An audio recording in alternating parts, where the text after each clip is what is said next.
Hello बच्चों, तो स्वागत है आप लोगों के ब्रिलियंट करियर एकेडमी में। तो आज हम पार्ट 2 करने जा रहे हैं। आप लोगों को हिस्ट्री पार्ट 1 पढ़ा दी थी, ईंट मनके और महानगर और के बारे में, सब हड़प्पा सभ्यता के बारे में, और पुरातात्विक कैसे हुआ था, हड़प्पा सभ्यता का स्टार्ट कैसे हुआ था, ये सब हम पिछले क्लास में बता चुके हैं। तो चलिए आज हम उससे आगे पढ़ेंगे। तो आगे पढ़ते हैं भाग 3, जिसमें कृषि, पशुपालन और भोजन, इसके बारे में पढ़ते हैं इस चैप्टर में। तो कृषि की परिभाषा है कि भूमि की जुताई करके फसल उत्पादन करने की प्रक्रिया कृषि कहलाती है।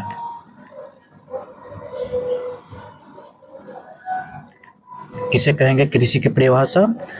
तो भूमि की जुताई, जो भूमि की जुताई किसान लोग करते हैं और फसल उत्पादन करते हैं, उसे ही कृषि कहते हैं। और कृषि की मुख्य फसल, प्रमुख फसल देखते हैं, गेहूं है, जौ है,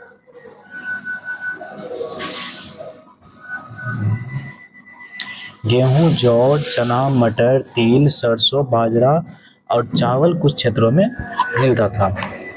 ठीक, तो इससे आगे देखते हैं। ये सब आप लोग याद रखिएगा कृषि के बारे में। इसमें पशुपालन के बारे में जानते हैं। पालतू पशु कौन कौन था उस समय?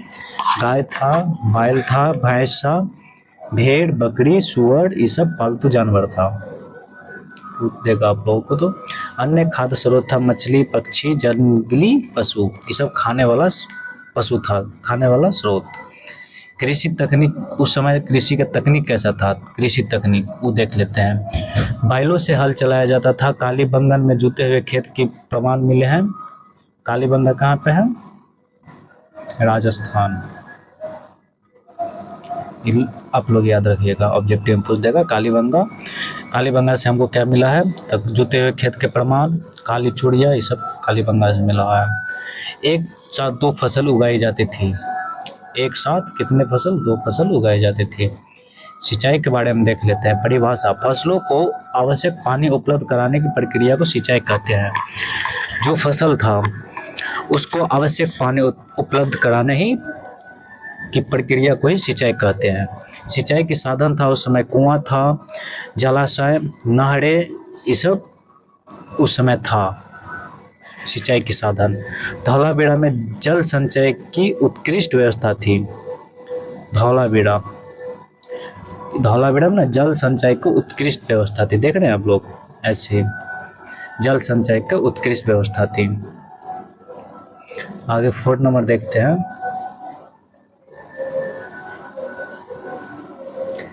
4 में आप पढ़ेंगे नगर नियोजन और भवन निर्माण। नगर और भवन निर्माण के बारे में हम पढ़ेंगे।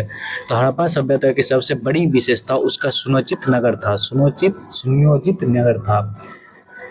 हड़प्पा सभ्यता का ना डेवलप्स माना जाता है, नगरीय सभ्यता माना जाता है हड़प्पा सभ्यता को। नगर नियोजन की परिभाषा जानता है। नगरों को व्यवस्थित रूप से बसाने की प्रक्रिया को नगर नियोजन, नगर नियोजन हम किसे कहते हैं? कि नगरों को व्यवस्थित ढंग से बसाने की प्रक्रिया को नगर नियोजन हम कहते हैं। नगरों को व्यवस्थित ढंग से, जैसे कि उसमें रास्ता सही हो, नाले भी सही हो, नाले जितना बना हो पूरा फ्रेश हो, जिससे पानी जाम ना लगे कहीं पे। नगर के 2 भाग होते थे। हड़प्पा सभ्यता में नगर के 2 भाग होते थे। पहला था दुर्ग, जो सिटेडल था, मतलब नगर का ऊंचा भाग जहाँ सार्वजनिक भवन स्थित थे। ये था नगर का सार्वजनिक भवन, जहाँ पे सार्वजनिक भवन नगर का ऊंचा भाग था, जो ऊंचा जगह पर रहता था। और निचला, लोअर टाउन, नगर का वो भाग जहाँ पर सामान्य लोग रहते थे।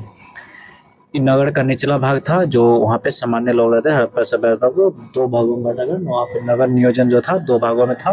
पहला था दुर्ग और निचला नगर। ठीक, इसके बाद देखते हैं नगर नियोजन की विशेषताएं। सड़कें समकोण पर कटती थी। सड़कें जो तो उस समकोण काटती थी एक दूसरे को। ग्रिड पत्ती अपनाई गई थी और एक ही ईंटों का उपयोग होता था। ईंटों का अनुपात समान था। ईंटों का अनुपात एक, जैसे कि अब 3:2 में रहेगा ईंट का रेशियो, तो यही में हर एक घर में यही ईंटा लगेगा। यही ईंटों का अनुपात समान था। देख रहे हैं आप लोग, ऐसे ही। तो घरों की विशेषताएं के बारे में जानते हैं कि आंगन युक्त घर था। आंगन युक्त मतलब घर जो बनता था ना, घर चारों साइड से घर रहता था रहने वाला, और बीच में आंगन होता था। इस बीच में आंगन। निजी स्नानागार, सबके घर में एक निजी स्नानागार नहाने वाला था। निजी कुएं होता था, निजी कुएं, कुछ 2 मंजिले मकान भी थे। गोपनीयता का ध्यान बहुत अच्छा तरीका से रखा जाता, क्योंकि नगर नियोजन सभ्यता था ये। नगर नियोजन हड़प्पा सभ्यता था। ठीक, तो आप लोग ध्यान रखिएगा। जल की निकासी व्यवस्था कैसा था? गंदे पानी का बाहर निकलने की व्यवस्था जल की निकासी व्यवस्था कहते हैं। जो गंदे पानी नाले के थ्रू जो निकलता होता था, उसे ही गंदे पानी की बाहर निकलने की व्यवस्था को ही जल निकासी व्यवस्था कहते थे। नगर नियोजन सभ्यता था, जैसे कि आजकल देख रहे हो, कहीं पे बारिश होता है तो बारिश लग का पानी लग जाता है, गंदे पानी लग जाता है यहाँ पे। लेकिन उस समय जो 2500 से 3000 ईसा पूर्व का बात है, उस समय का बात, मतलब नगर नियोजन ऐसा बनाया गया था, वहाँ पे पानी, गंदा पानी रुकता नहीं था, एक बार में निकल जाता था। और जितना आयताकार जो भवन, आयताकार जो रोड मतलब बना था समकोणीय, उसमें ना एक तरफ से हवा चलता था, पूरा साफ हो जाता था, ऐसे था। तो हम लोग अब ना ऐसा नहीं पढ़ाएंगे, कल से एनसीईआरटी का पूरा बुक हम पढ़वाएंगे, ऐसे नहीं। उसी में से आप लोगों को बता देंगे क्या क्या पढ़ना है, क्या क्या याद रखना है, क्या क्या एग्जाम में इम्पोर्टेंट रहेगा। तो विशेषता इसका देख ले, ढकी हुई नालियाँ थी। आपके समय में अभी देखो, नाला बना देता है, कहीं पे ढकता नहीं है, कहीं पर ऐसे ही गाय भैंस ऐसे गिर जाती है, गाय का बच्चा गिर जाता है आजकल के नाला में। तो उस समय इतना डेवलप था, लेकिन आज देखो फिर जितना टेक्नोलॉजी ऊपर जा रहा है, जितना टेक्नोलॉजी बढ़ रहा है, लेकिन फिर भी नाले और का सुव्यवस्थित नहीं किया जाता है बिहार में वैसे भी। और प्रत्येक घर से जुड़ी नालियाँ, सफाई के लिए निरक्षित छिद्र था, मतलब जितना भी सफाई करके उसमें डाल दो। महानगर के स्नानागार, मोहनजोदड़ो में स्थित विशाल जलाशय, जिसका उपयोग संभवतः धार्मिक अनुष्ठानों के लिए किया जाता था। मतलब कोई उस समय मोहनजोदड़ो में था महान स्नानागार, पूछेगा महान स्नानागार कहाँ मिल प्राप्त हुआ है, तो मोहनजोदड़ो में। तो मोहनजोदड़ो में उस समय मतलब कोई धार्मिक अनुष्ठान के लिए उपयोग किया जाता था। मतलब जो उस गांव का था, हड़प्पा का सभ्यता का जितना भी आदमी था ना उस समय, तो कोई अगर पूजा पाठ या कोई मतलब धार्मिक अनुष्ठान होता था तो उसमें जाके करता था। जैसे कि अभी देखो बिहार में सबसे फेमस है क्या, छठ पूजा। तो सब एक गांव के जाके नदी किनारे, चाहे अपने घर के आसपास जो तालाब होता है उस सब में जाके सब गांव का आदमी जाके पूजा पाठ करता है। तो ये था महान स्नानागार। अनागार, जिसमें अनाज भंडारण के लिए निर्मित बड़े भवन का अनागार कहते हैं। अनागार भी था मोहनजोदड़ो में। अनागार भंडार के निर्मित बड़े भवन को अनागार कहते हैं। चलिए अब 5 नंबर भाग को देखते हैं कि शिल्प उत्पादन और व्यापार। ये व्यापार है, शिल्प उत्पादन और व्यापार। शिल्प उत्पादन की परिभाषा क्या होता है? हाथों या विशेष तकनीकों से वस्तुओं को निर्माण शिल्प उत्पादन कहलाता है। शिल्प उत्पादन हम किसे कहेंगे? जो हाथों से हैंड क्राफ्ट हो, मतलब हैंड क्राफ्ट मतलब हैंड से, अपने हाथों से जो चीज़ पर निर्माण किया जाता है। कि उस समय में घैला शब्द है, मतलब हाथ से किया जाता था, पूरा डेकोरेशन जितना होता था हाथ से किया जाता था, तो उसे शिल्प या उत्पादन कहते हैं। जैसे हाथों या विशेष तकनीकों को वस्तुओं को निर्माण शिल्प उत्पादन कहलाता है। जैसे कि उस समय बनता था मन का, धातु कर्म, धातु जितना तांबा का था ना, तांबा का जितना बर्तन था उस पर कोटिंग किया जाता था, वो भी हाथ से। अभी तो इतना मशीन आ गया, अपना कर लेता है मशीन से। मिट्टी के बर्तन, शंख उद्योग था, शंख और मुद्रा निर्माण। मुद्रा अलग अलग प्रकार का बनता था। सबसे पहले टेराकोटा मिट्टी का जो था, मोहरे अलग अलग प्रकार के आते थे। मनका के बारे में देख लेते हैं। पत्थर, शंख या धातु से बना छोटा सजावटी दाना मनका कहलाता है। मतलब पत्थर या शंख या धातु से बना छोटा सजावटी दाना मनका कहलाता था। मनका का निर्माण केंद्र था चनहुद्रो, लोथल, धौलावीरा। ये चनहुद्रो है, हुद्रो और लोथल डॉकयार्ड जो बंदरगाह, वहाँ पे सामान आता था, बेचने व्यापार होता था, वहीं से पता चलता है, क्योंकि वहाँ पे मोहर था, मोहर का हमको मिला हुआ है। धौलावीरा, लोथल और चंद्रदुर्ग, यहाँ पे मनका बनाने का केंद्र था। ये कच्चा माल कैरनियन, जैसफेयर, फैंसियन, शंख, सोना, तांबा इतना चीज़ प्राप्त करता था पहाड़ से आता था। व्यापार, वस्तुओं के आदान प्रदान की प्रक्रिया को व्यापार कहलाती है। हाँ, व्यापार था सबसे पुराना पुराना अगर ले तो मेसोपोटामिया में सभ्यता, सब मेसोपोटामिया का सभ्यता है, जो कि ईरान और इराक अभी के समय में ईरान और इराक में है। और डजला और फरात नदी के तट पे मेसोपोटामिया का सभ्यता का उदय हुआ था। और इस सबसे पुराना गांव है, इस नगरीय नहीं है, गांव का है, मतलब ये विलेज लाइफ का, मतलब हड़प्पा नगरीय सभ्यता था। ठीक, तो इसमें व्यापार का विदेशी व्यापार देखते हैं। हड़प्पा सभ्यता के व्यापारिक संबंध था मेसोपोटामिया, ओमान, बहरीन, ये सब था विदेशी व्यापार। इससे हड़प्पा से यहाँ भारत से जाता था सामान सब। और व्यापार हम कहते हैं वस्तुओं का आदान प्रदान करना ही व्यापार कहलाता है। मेसोपोटामिया अभिलेखों में हड़प्पा क्षेत्र का मेलुआ कहा जाता है। ये पॉइंट आप लोग याद रखना कि ऑब्जेक्टिव पूछ देगा मेलुआ किसे कहा जाता है, तो मेसोपोटामिया के अभिलेखों में हड़प्पा क्षेत्र को मेलुआ कहा जाता है। किस क्षेत्र को? हड़प्पा क्षेत्र को। आगे देखते हैं व्यापार के प्रमाण। व्यापार के प्रमाण क्या है? तो व्यापार के प्रमाण, हम कोई चीज़ मिले तभी ना हमको पता चलेगा कि यहाँ पे व्यापार हो रहा था। तो सबसे पहले तो मुद्रे, कि हाँ यहाँ पे था। मुद्रे पे गाय का चित्र होता था। और बाट जो नाप तौल की पत्ती होता है, बाट नाप तौल की पत्ती होता है। नाव के चित्र, उस समय नाव के चित्र से भी पता चलता था कि यहाँ पे अरब सागर के होते होते इधर इराक और इस जाता था व्यापार के लिए।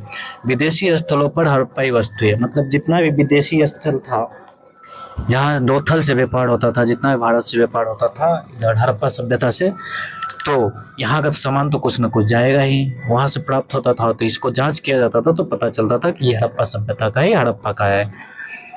और बाट और माप, हड़प्पा वासी मानकीकृत बाटों का उपयोग करते थे। हड़प्पा वासी ना मानकीकृत बाटों का उपयोग करते थे।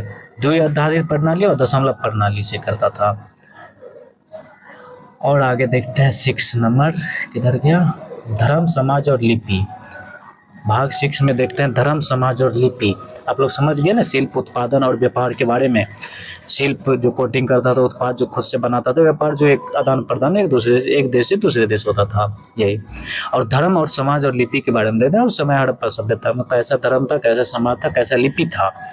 तो सामाजिक विभिन्नताएं देखते हैं। इतिहासकार सामाजिक विभिन्नताओं का अध्ययन निम्न आधार पर करते थे: घरों के आकार, कपड़ों की वस्तुएं, आभूषण, इस सब के अनुसार करते थे। सामाजिक विभिन्नता यही था। सामाजिक विभिन्नता इतिहासकार यही सब से करते थे। घरों के आकार देखता था, कपड़ों की वस्तुएं, आभूषण, इस सब से पता चलता था कौन सा है, क्या व्यापार है, क्या समाज, व्यापार नहीं, सामाजिक विभिन्नता है, ऐसे ही पता करते थे। धर्म के बारे में देखते हैं। हड़प्पा धर्म के बारे में निश्चित जानकारी उपलब्ध नहीं है, क्योंकि उनकी लिपि पढ़ी नहीं जा सकती थी। हाँ, हड़प्पा में लिपि पढ़ी नहीं जाती थी। जब इतिहास को 3 भागों में बांटा गया था ना, ऐतिहासिक, प्राग ऐतिहासिक, आद्य ऐतिहासिक और ऐतिहासिक। जैसे प्राग ऐतिहासिक में तो हमको न पढ़ते थे न कोई लिपि अथी था, न बोलते थे न पढ़ता था। इसमें पढ़ा गया मतलब समझा गया, लिखा नहीं गया। उसमें न पढ़ा जाता था न लिखा जाता था प्राग ऐतिहासिक काल में।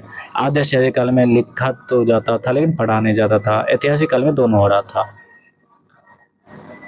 तो इसमें उस समय ना कोई निश्चित धर्म के बारे में पता नहीं था, कौन सा धर्म था कौन सा नहीं था, इसका लिपि पढ़ी नहीं जा सकती थी।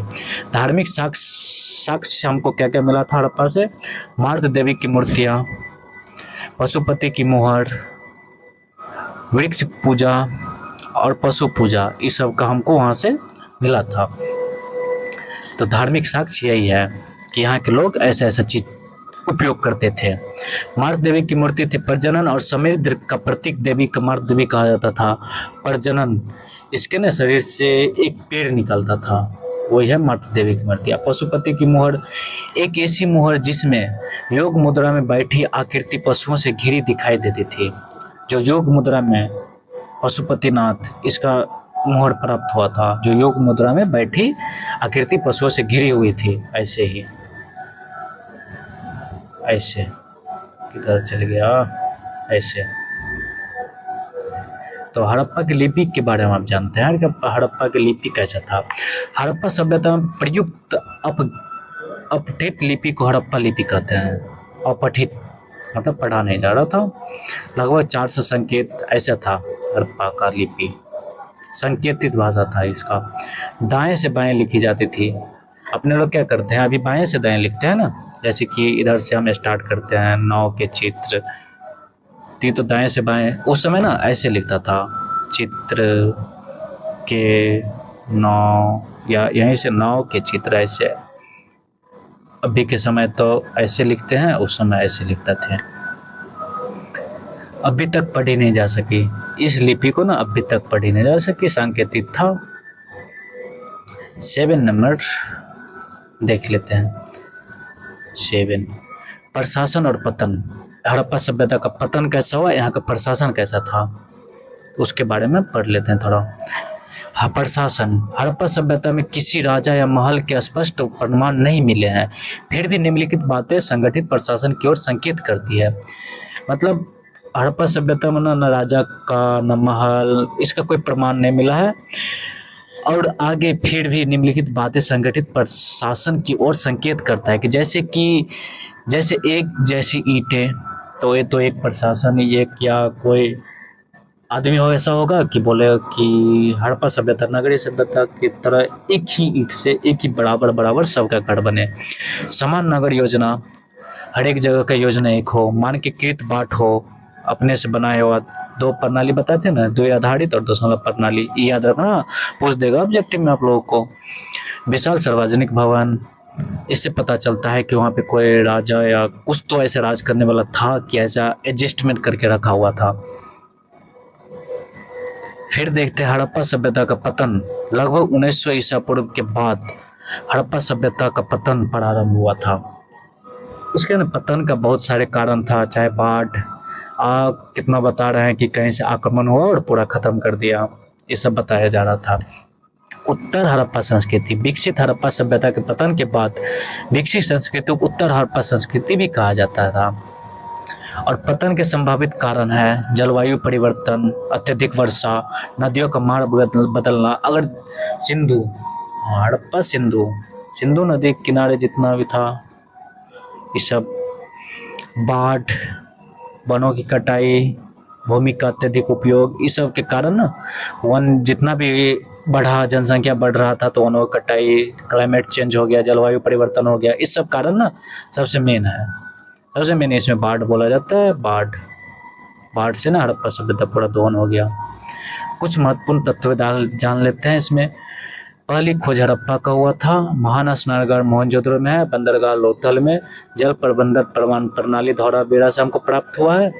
जुतुए खेत का प्रमाण हमको कालीबंगा से, मेसोपोटामिया में नाम मेल हुआ, जो मेसोपोटामिया में जो वहाँ का अध्ययन जो करते हैं तो वहाँ पे हड़प्पा को क्या बोलता है, मेल हुआ। लिपि था अपठित। प्रमुख विशेषता है नगर नियोजन। काल इसका 2600 से 1900 ईसा पूर्व था, इसके बाद पतन हो गया। तो आप लोग समझ गए हड़प्पा सभ्यता का पतन से शुरू से लेके लास्ट इसका खत्म, हड़प्पा सभ्यता। इसी को सिंधु घाटी सभ्यता बोलते हैं। ठीक, घाटी सभ्यता। आप लोग समझ गए इसमें क्या क्या था नहीं था सब के बारे में। तो कल से हम एनसीईआरटी का पूरा लाइन बाय लाइन पढ़ेंगे। तो चलिए, आप लोगों को वीडियो अच्छा लगे तो ज़रूर कमेंट में बताइएगा। धन्यवाद।